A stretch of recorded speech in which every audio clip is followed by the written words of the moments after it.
This video is about building a workbench.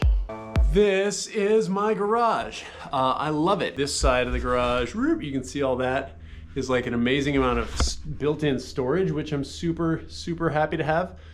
But I don't have a shop. I don't have a workbench, and I need one. But I can't build something that lives full-time as a bench because the garage is full. It's full of stuff on this side and it's full of car on the other side.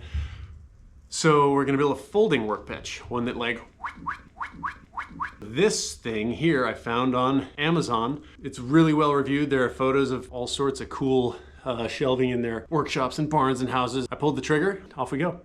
The brackets I chose are these guys. They attach to the wall, zip, zip, zip, attach to the wall, flunk, and then you just open them up and they lock into place.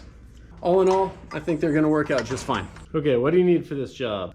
Bench material, your mounting brackets, you need a cordless drill, tape measure or a straight edge, a level, pencil or a pen, fasteners.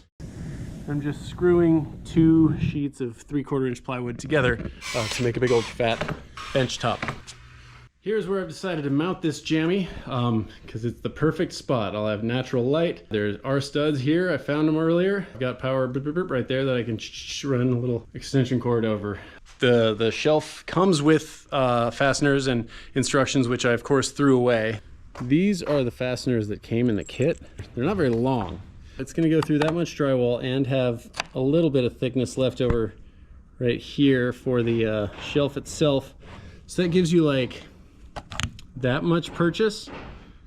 No, not enough. So we take these old ones that we're not going to use, drop them in there, chunk, and then we're going to go through all these and find some nice long guys. Here's some long ones. Oh yeah.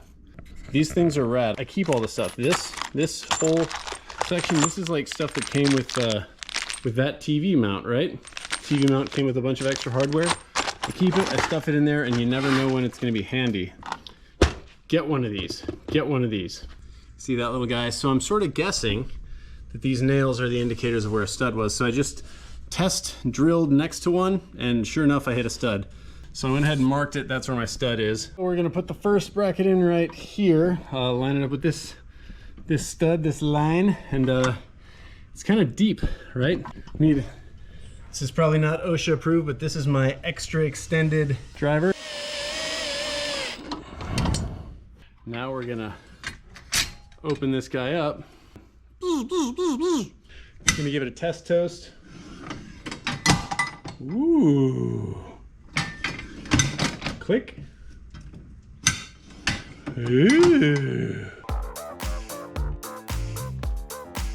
Now we're gonna put the tabletop on and see if that is level side to side.